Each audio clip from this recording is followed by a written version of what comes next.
E o Trump está continuamente causando mais polêmicas, né? A gente pode perceber isso nessa nova forma de protecionismo que ele está fazendo, né? Que seria taxar os países do BRIC, o Brasil inclusive, em até 100%. E por que isso está acontecendo? Se a gente for analisar desde o início as medidas que ele fez, foi taxar primeiramente, né, o México, o Canadá, os países ali perto dele, em 25% das mercadorias para diminuir a imigração ilegal.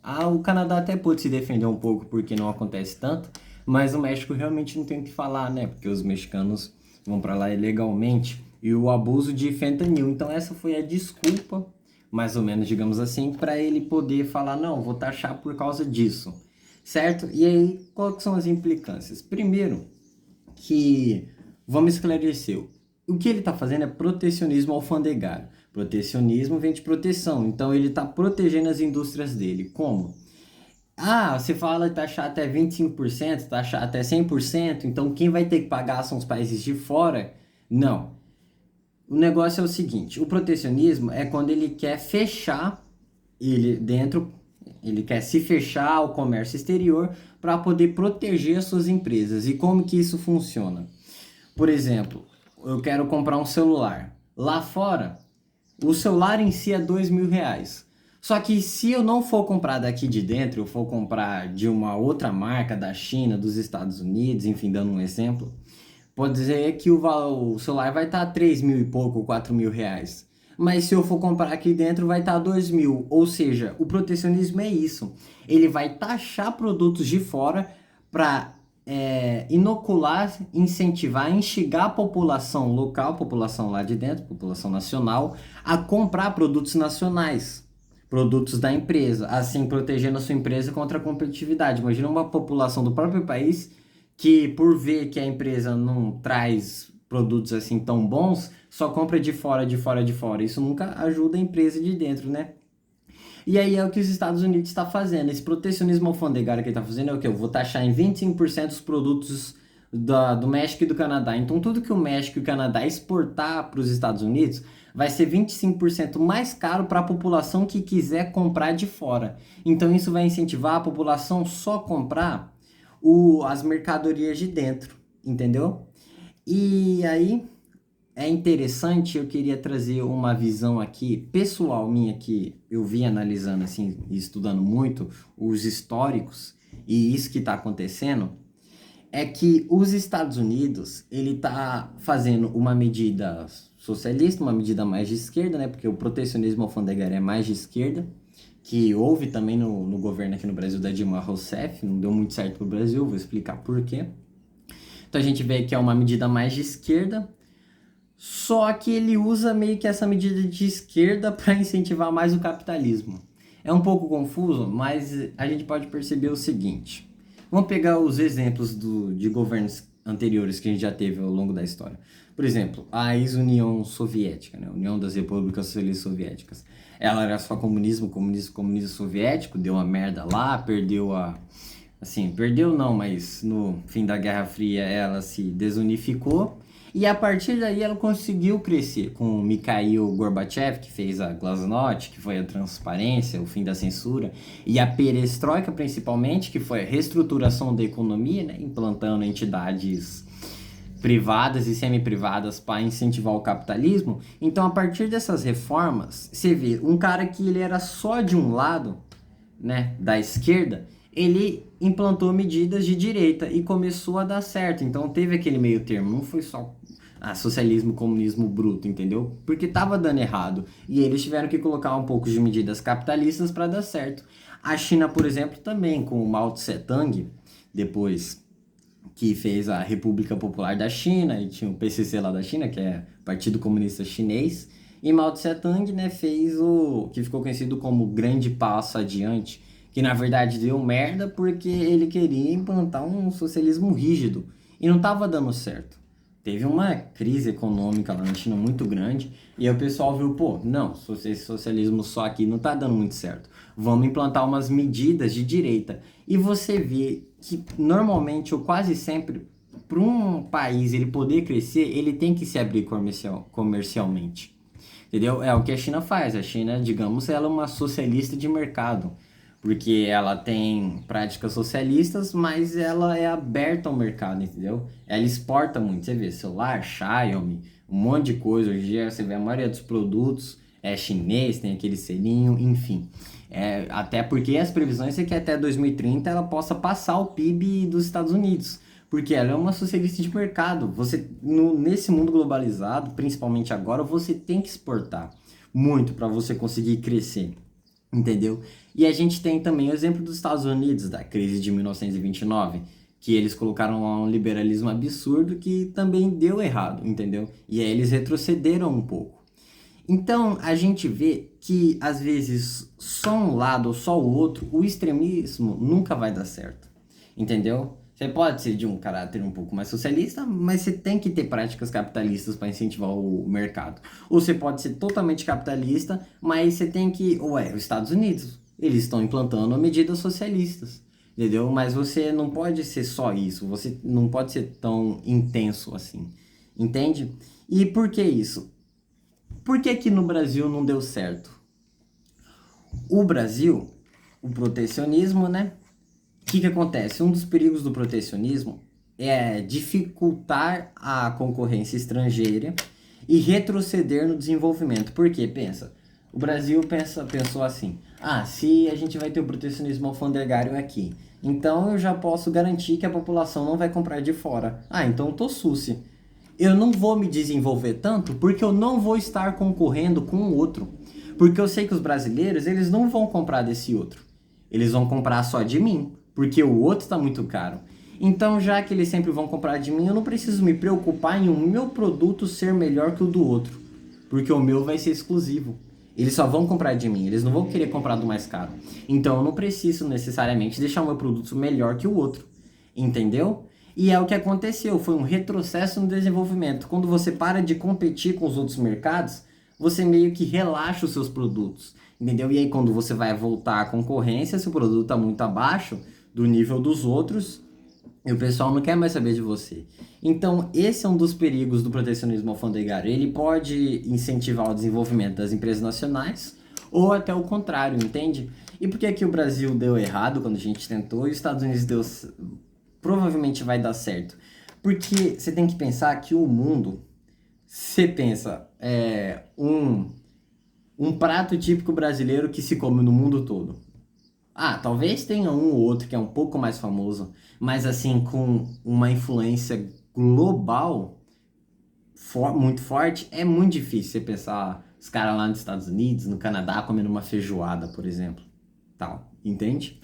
Uma farofa de banana, tal. Mas os Estados Unidos, você pode ver que os filmes americanos, a comida americana, a gente não tem uma grande loja de feijoada lá nos Estados Unidos. Mas aqui no Brasil a gente tem BK, McDonald's, várias empresas deles. Então, querendo ou não, eles são o ápice da globalização. Eles exportam muito.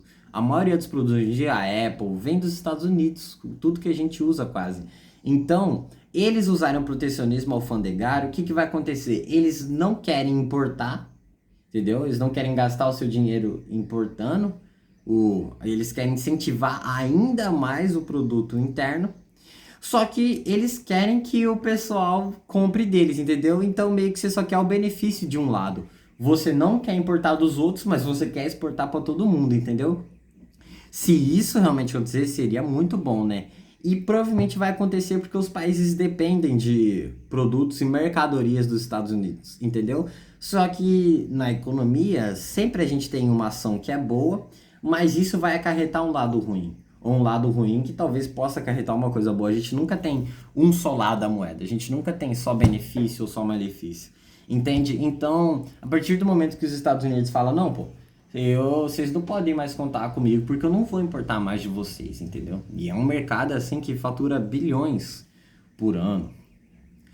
Então, quando eles se fecham um pouco assim comercialmente, eles incentivam os outros países a não dependerem mais das mercadorias dos Estados Unidos, entendeu? Porque é uma via de mão dupla. Eu exporto para você, você exporta para mim, ou seja, eu importo de você, você importa de mim. Só que a partir do momento que eu não quero importar de você, eu só quero que você importe coisas minhas, o país vai pensar, não, esse cara aí não é meu amigo, entendeu? Então ele vai procurar outros aliados comerciais.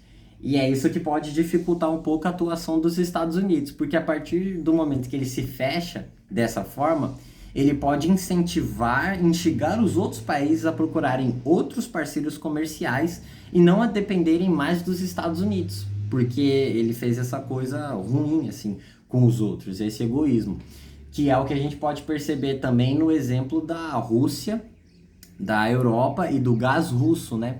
Que é o que? A Rússia, como ela era a maior exportadora para a Europa de gás natural, quando teve a guerra, ela usou esse gás como uma arma geopolítica, né?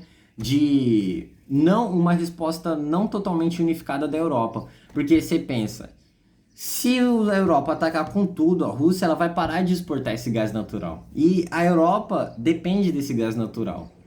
Entende? Então isso meio que, não vamos mexer muito com a Rússia porque ela me exporta uma coisa boa e eu dependo dessa coisa, entendeu? Então, a partir do momento que teve essa guerra, a Europa começou a buscar fontes alternativas de gás natural, porque como eles estavam meio em treta com a Rússia, um depende do outro, eles não querem bater assim tão de frente, não teve uma resposta unificada contra essa guerra. E isso também incentivou a busca por energias renováveis. Por quê? Para eles não dependerem mais do gás natural da Rússia, entendeu? Isso incentivou a independência da Europa em relação a esses produtos externos, que é o que pode acontecer com os Estados Unidos e a economia. Entende? Essa é uma visão. E voltando ao tema central, o que está acontecendo hoje em dia? O BRICS, eles querem criar uma moeda alternativa ao dólar. Logo, isso ameaça a supremacia dos Estados Unidos. Isso, não estava dizendo, ameaça a supremacia dos Estados Unidos. E por que que isso é ruim? Olha só esse dado. 90% de todas as transações hoje em dia são feitas em dólar, porque o que obriga os países a terem certa quantidade dessa moeda para importar e exportar. Ou seja, o dólar ele tem tanta influência no mundo todo que os países são obrigados a ter dólares para poder importar certos produtos e exportar, entendeu? E a partir do momento que o BRICS, que são os países emergentes que estão crescendo muito, que é o Brasil, a Rússia, a Índia, a China e a África do Sul, são 5 países emergentes do BRICS. A partir do momento que eles querem criar uma moeda estrangeira, isso afeta a supremacia do dólar dos Estados Unidos. E aí os Estados Unidos falou que não, pô, se vocês querem tirar minha supremacia, querem ameaçar minha moeda, então eu vou taxar vocês em 100%. É o projeto de lei que o Donald Trump quer fazer, né? O nosso próximo POTUS aí, President of the United States, ele quer fazer para ser uma resposta a se o BRICS, né? Se o BRICS vier, a priori, se o BRICS vier a fazer uma moeda alternativa, o que pode, né, dificultar o crescimento econômico dos Estados Unidos e principalmente, eu acho que esse é o ponto com certeza principal, ajudaria a Rússia, a China e o Irã a escapar de sanções econômicas americanas. Por quê? A gente pode ver que no início de 2024, grupos como o Egito, a Arábia Saudita e Emirados Árabes entraram em contato com o BRICS, né? Estão amigos, estão se ajudando. E a Rússia e a China fazem parte do BRICS.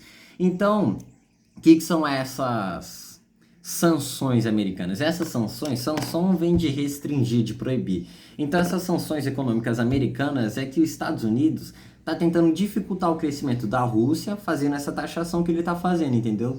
E a partir do momento que o BRICS criar uma moeda alternativa ao dólar, eles não vão mais sofrer com essas sanções e vão poder crescer juntos, enquanto os Estados Unidos não vai crescer, entendeu? Então, além disso, prejudicar os Estados Unidos vai ajudar os seus inimigos, que, como eu falei, é principalmente o Oriente Médio ali no meio, e a Rússia, que está em guerra, né? Com essa moeda, eles podem se ajudar muito.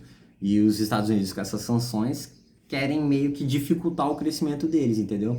Então, o BRICS, se criar uma moeda os Estados Unidos prometeu taxar em 100% todos esses países, lembrando que quem vai pagar essa taxação não é nem os Estados Unidos, não é os países de fora, é o povo dos Estados Unidos que não vai mais comprar esses outros produtos.